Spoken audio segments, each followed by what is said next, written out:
It seems like such a long time since we've been together. And it's been only 3 weeks?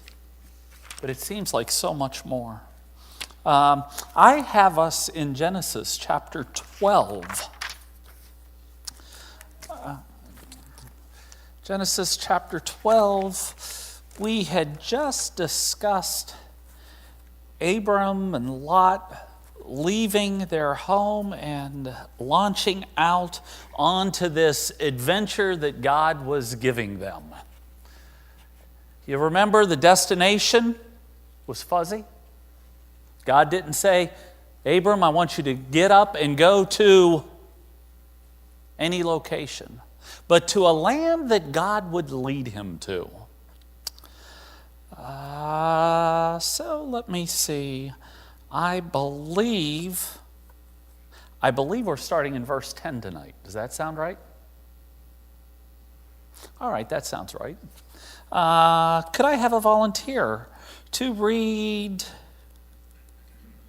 10 through 20? Forrest, thank you. Nice and loud. Okay, I love it. Now there was a famine in the land, and Abram went down to Egypt to live there for a while because the famine was severe. As he was about to enter Egypt, he said to his wife, Sarai, I know what a beautiful woman you are. When the Egyptians see you, they will say, this is his wife. Then they will kill me, but will let you live. Say you are my sister, so that I will be treated well for your sake, and my life will be spared because of you. When Abram came to Egypt, the Egyptians saw that Sarai was a very beautiful woman, and when Pharaoh's officials saw her, they praised her to Pharaoh, and she was taken into his palace. He treated Abram well for her sake, and Abram acquired sheep and cattle, male and female donkeys, male and female servants, and camels. But the Lord inflicted serious diseases on Pharaoh and his household because of Abram's wife Sarai. So Pharaoh summoned Abram. What have you done to me? He said. Why didn't you tell me she was your wife? Why did you say, she is my sister, so that I took her to be my wife? Now then, here is your wife. Take her and go. Then Pharaoh gave orders about Abram to his men, and they sent him on his way with his wife and everything he had. What is something that jumps off the page at you from this story? That he lied. So obedient to God to go to another land. He doesn't even know where he's going, but then he's scared of his wife. It just seems like a change in character. How strange does that seem? Think about it. Get up and go to a land that I will show you. No problem with that. All right, God, here I am. I'm going. And then you get somewhere and you say, oh my, I just remembered how gorgeous my wife is. This could be a problem for me. Can anyone relate to that? Okay, guys, I'm not talking about gorgeous wife. Okay. Good answer, Jim. Good answer. Good answer, Devon. I notice all the husbands whose wives aren't here raised their hand, and there are a few that are here that didn't do that. Moving on. Moving on.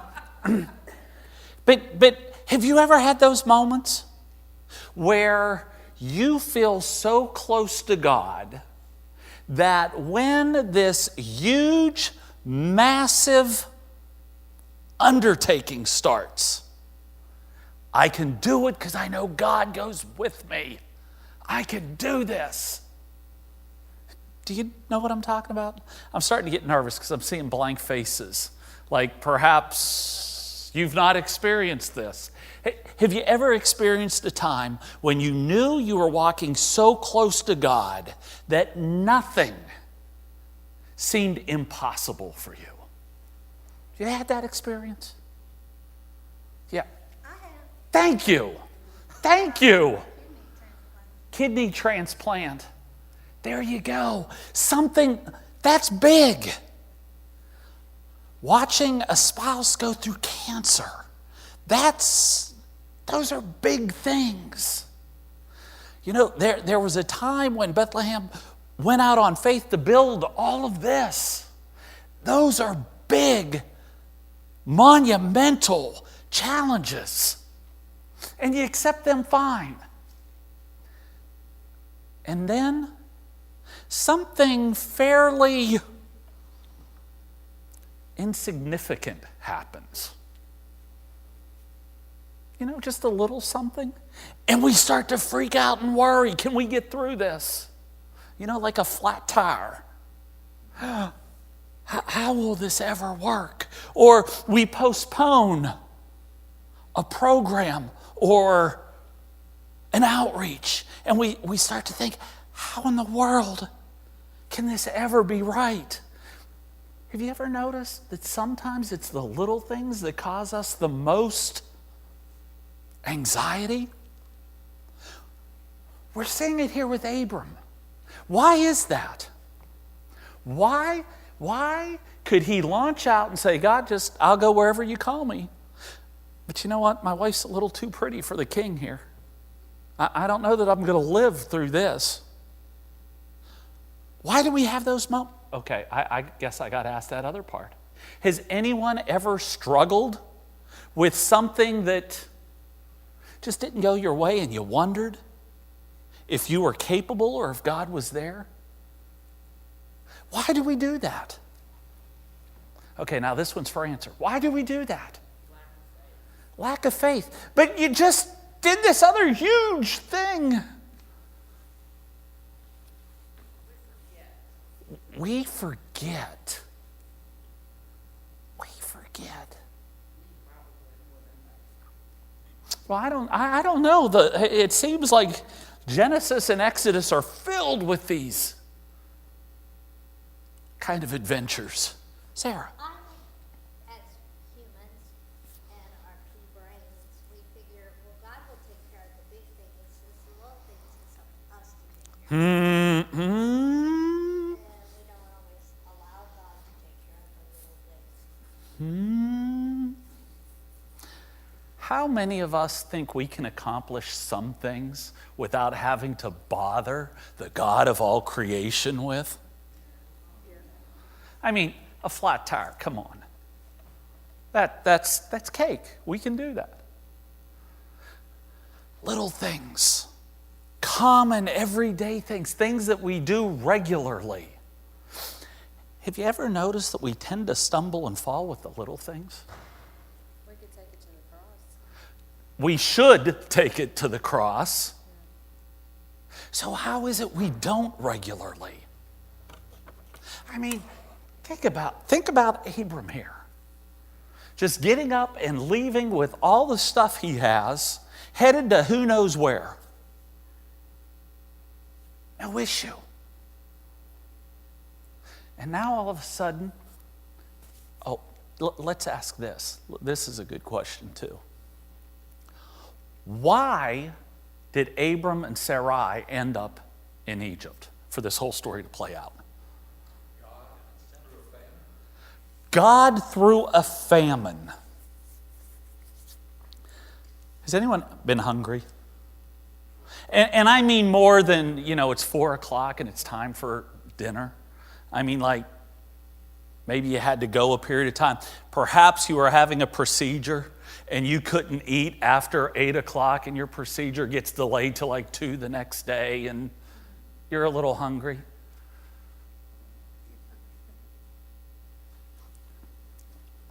Well, share that with me. What were you feeling? Other than hungry. Anxious. What else? Did I hear irritable? Irritable. Mad. Depressed. Impatient.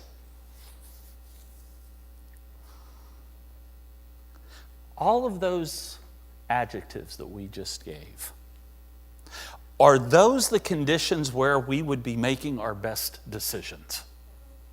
No. In fact, we tend to make the worst possible decisions when we're mad, irritable, depressed, anxious.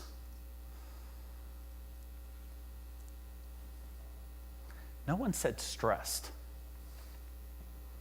When I get hungry, I get stressed, and everything just seems almost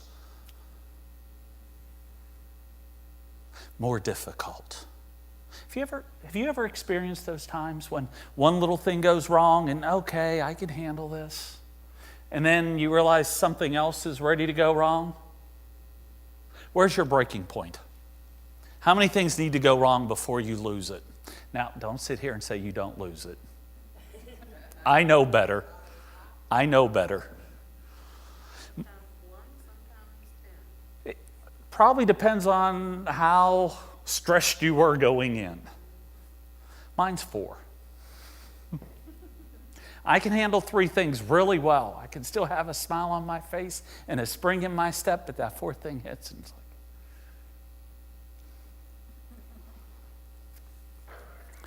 Abram is traveling to a place he doesn't exactly know, and all of a sudden there's a shortage of food.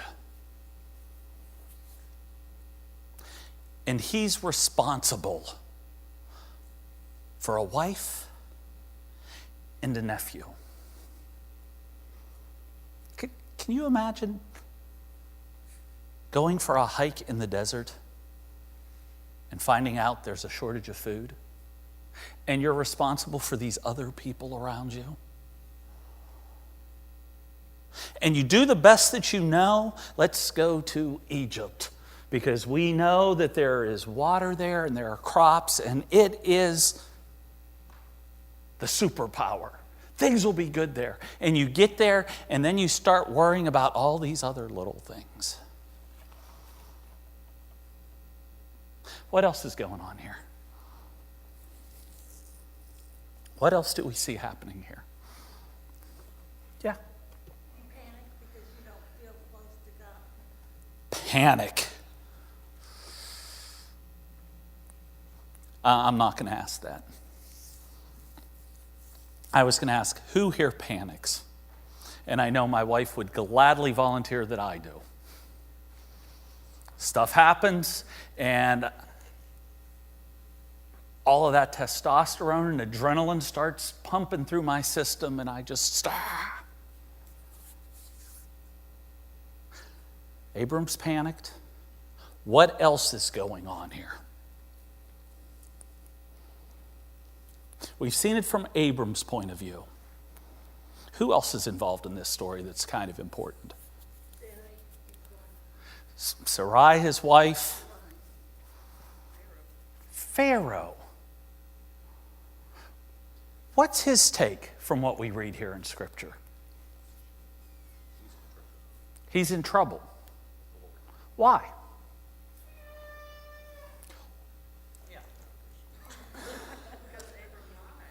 Because Abram lied.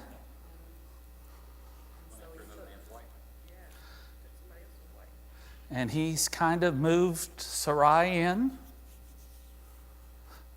Why did he move Sarai in? She wasn't married. Pardon me? She wasn't married. He didn't think she was married. And everyone's saying how wonderful she is, how great she is. Kind of makes sense. And if he was the Pharaoh, he would expect to have the most beautiful woman in the land. And that only makes sense. I am the boss man. I should have the best that there is. And what happens?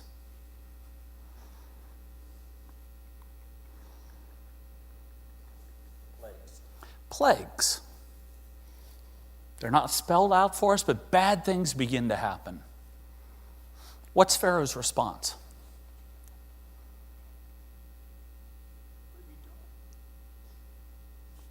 What have you done?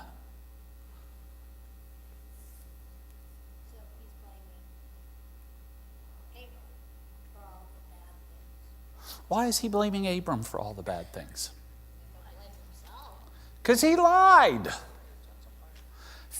Pharaoh didn't know any better. He made a decision based on the information that he had. And he got bad information. It doesn't say how he found out. All it says is plagues came upon Pharaoh's house. And, well, it's not biblical. I'm stepping out here. Okay? But I could just say, hey, okay, let's see. Everything was going along really good until last Tuesday. What has happened on Monday or Tuesday that might have changed all this? That woman's new. Wonder if something's up there. You know what I always find so interesting about this chapter 12? We have Pharaoh, a non-believer. He is not a follower of God. He is not following Yahweh, behaving more like a follower of God's than Abram, who is a follower of God.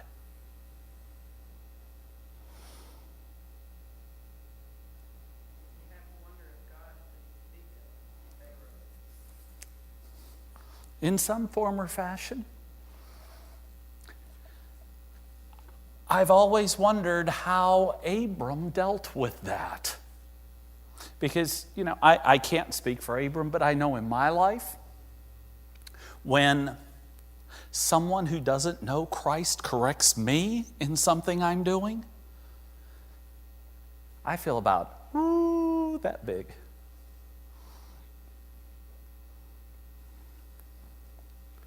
Trouble always happens when unbelievers are behaving more like Christ followers than Christ followers.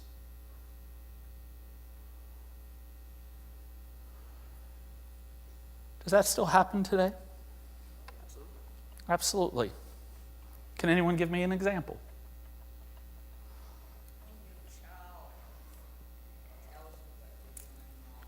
When your child tells you what you're doing wrong, and he's right.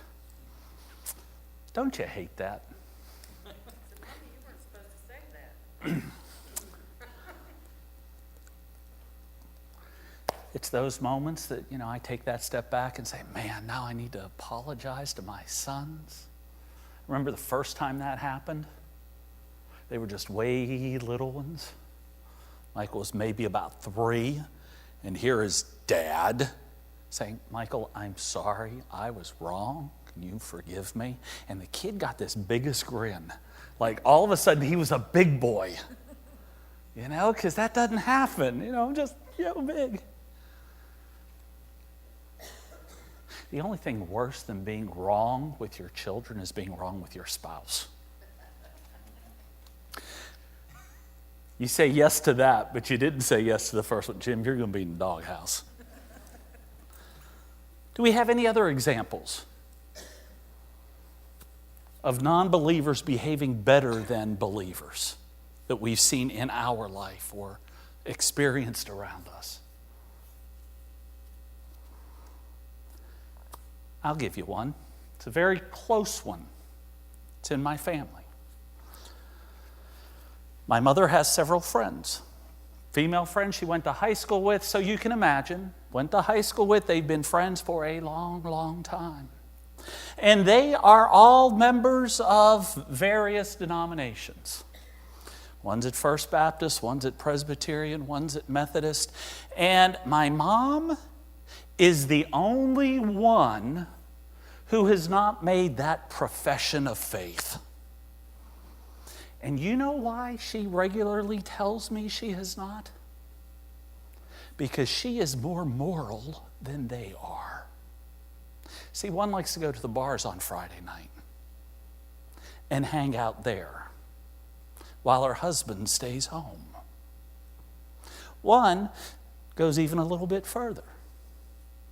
One has the mouth of a sailor. And she just can't see that as desirable.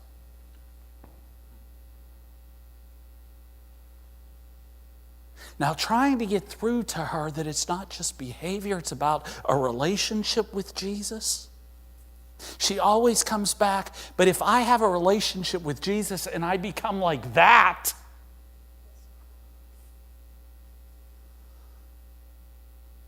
that just doesn't seem right. That can't be right.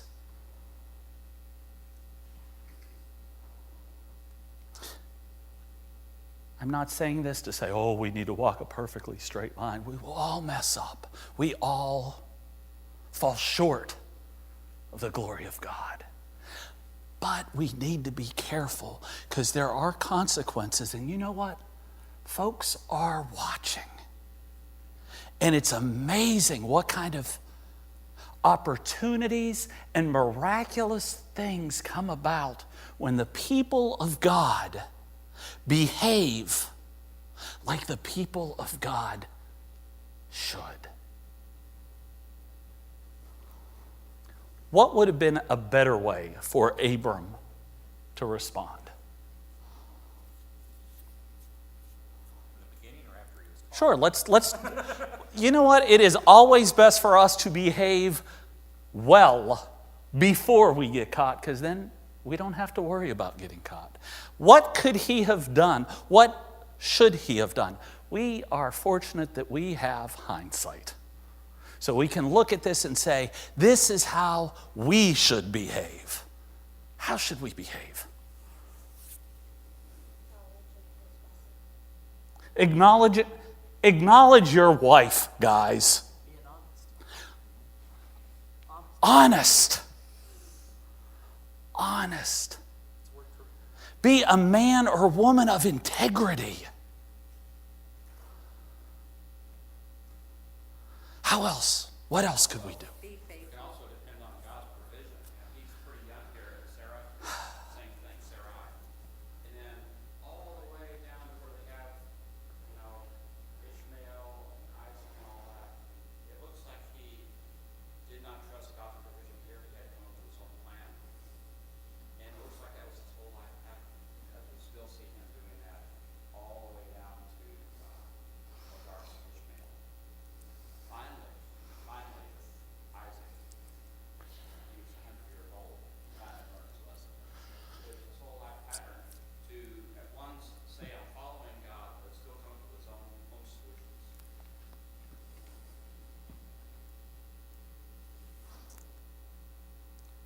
It's easy to say we're following and then construct what we think God would bless instead of searching for God's plan for us.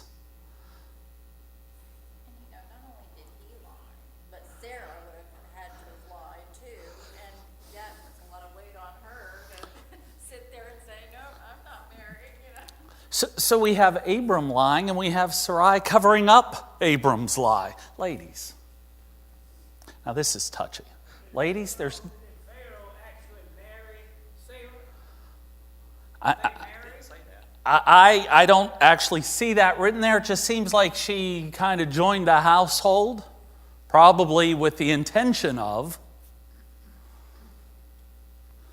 The other thing I see here is that the other danger was that he was rewarded in his life. All the stuff that he got, not just, okay, he lost his wife, but look at all these, livestock, servants, and all of this stuff that he got out of it. So you hear anything about him turning them back in? Also doesn't say that those animals that were with him got sick. Seems like God was punishing Job.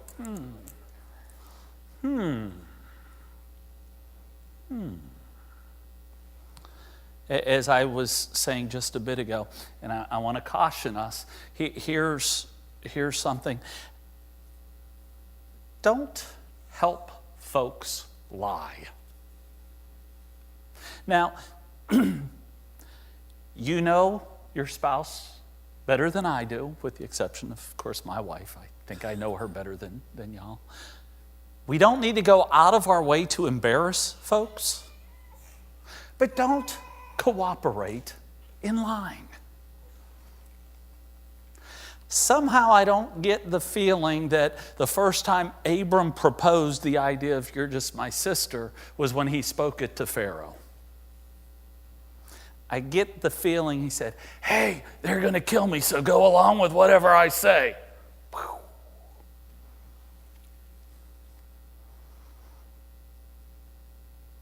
So to a certain extent, it seems like Sarai also trusted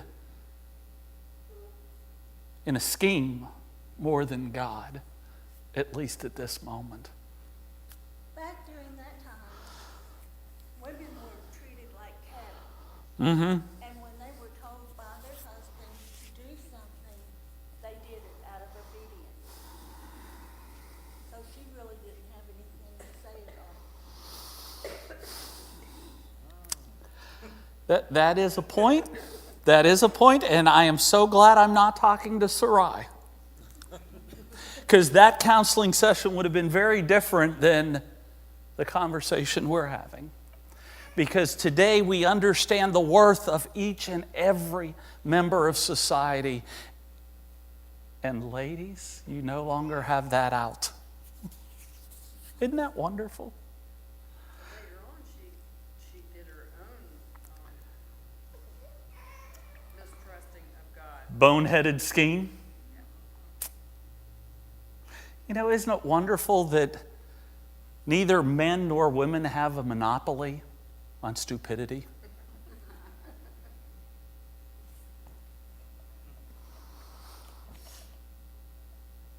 How can we help one another remain people of integrity?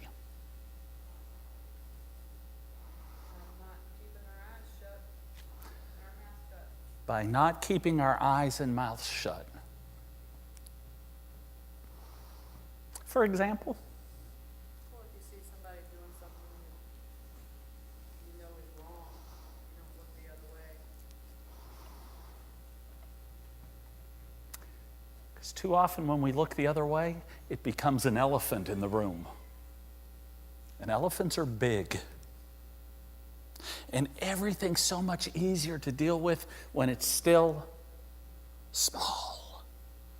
Sometimes people say to me, okay, let's try this again. I've been in situations where a person is not speaking very Christian-like, and somebody else would make a comment, and somebody else would say, no, that's just the way they are. And I think that's a real cop-out for most of us is, well, that's just the way they are, versus trying to help that person to control or change that behavior. Has anyone ever heard that? That's just the way they are. I vaguely remember something about being transformed,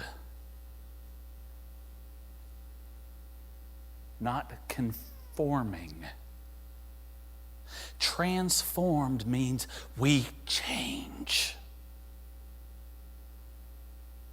And that's just the way they are. If you ever hear me saying that, you have my permission to call shenanigans. Just step right up. No. The whole objective of us as believers is to become more like Christ. We don't have the right to say, that's how I am and I'm staying there. I just have, we all have our issues. Some people use vulgarity. Some people bite their fingernails. Some people are addicted to things. Some people are, insert your favorite sin here. It doesn't matter what we are. God gives us the opportunity to be better. Now, I would encourage you to be careful on how you go about sharing someone else's faults. There is a positive way, and there is a way where they probably won't hear you. We don't have to be offensive. We don't have to be convicting. God will take care of that. We need to approach one another with concern. And truly, that's how it should be done. Pastor Jack, I saw you at Walmart, and I'm concerned. Because it looked like you were about 30 seconds from losing it in that 45-minute line. Even though you were in the Express, I know there were people with more than 20 items in it. And I saw you turning red, about to explode, and I'm just concerned. How can I help you lose some of that stress? That's probably better than, you're an idiot. You just got done saying love one another and you were ready to chew that cashier out. One of those is probably a better approach.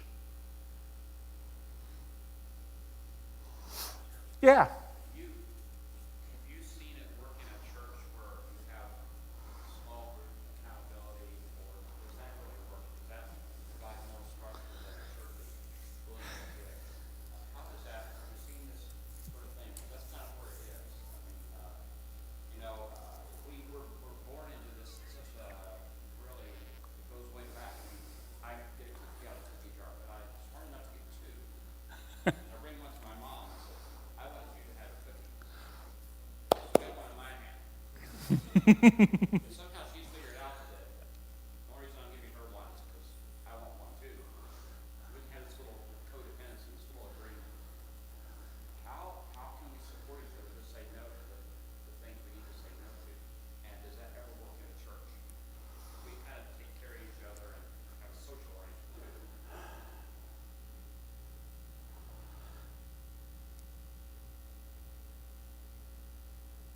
Have you seen it work? I'm quiet because I'm trying to think of a church setting where I've seen it work. How's this? I'll tell you where I usually see it fall apart in church settings. Accountability doesn't work when it's arranged. By that I mean, we're all going to have accountability partners. And Devon, I've paired you with Jim. And Reverend Raper, I've paired you with Reverend Russell. That doesn't work. The only times I have seen it work is when there are individuals coming together that already have a mutual respect, they already have a relationship, and they genuinely care about the growth of the other one. And they voluntarily submit themselves to that kind of relationship. Too often in churches it becomes forced. The program for this quarter is we are going to have accountability partners. Right there is going to be a percentage of folks saying, I don't really think I need one, but I don't want to be the one that's squashing the pastor, the Sunday school superintendent's plans, so I'll go along with it. Where I've seen it work were more where people voluntarily said, yeah, I want that kind of relationship, and I'm coming together with this person or that person, and they choose each other. I don't know if that helps you. I've seen it work in some organizations. How's that? I've seen it work with field personnel in the IMB. I've seen it work at Southern Seminary. But those are very different. No one was arranging it. Devon? I was just going to say, it's been several years, but I think they still do, or there's a group of men from the deacons that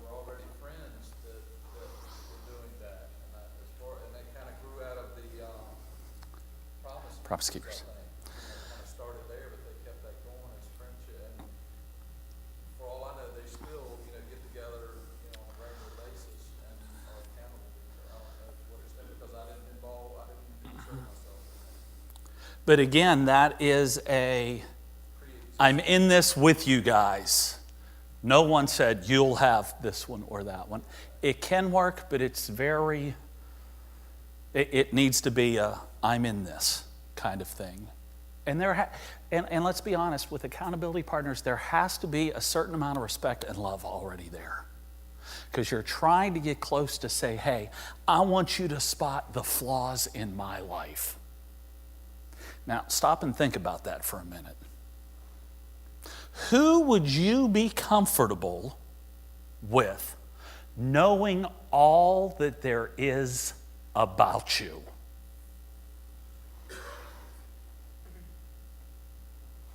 My husband. And that's it. And you see, that's why accountability groups struggle. Because if you're holding back, they don't work. And there is always a little bit, there tends to be, I don't know that I can trust him with this. Exactly. There's a confidentiality thing, or will he use this against me at some point? And that's the struggle. Because while we care about each other from this distance, but this gets uncomfortable.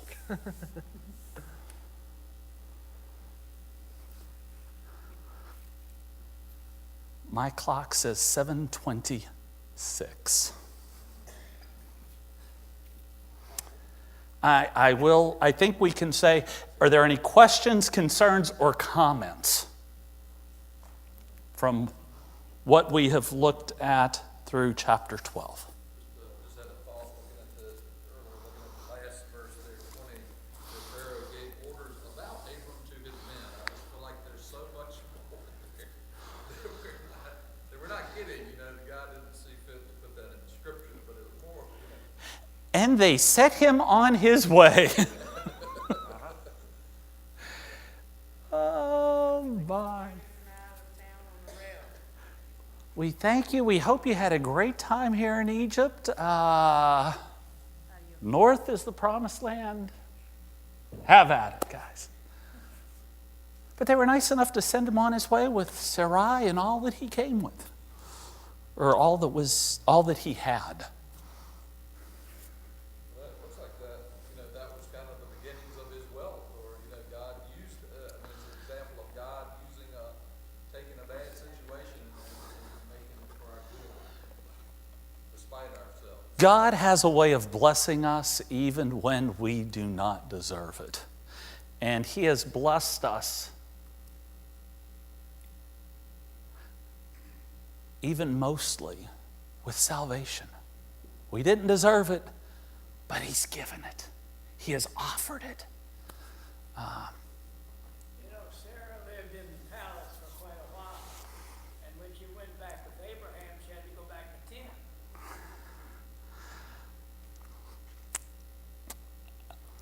I'm afraid to go down that road very far. Because I don't want to have that conversation when we get home.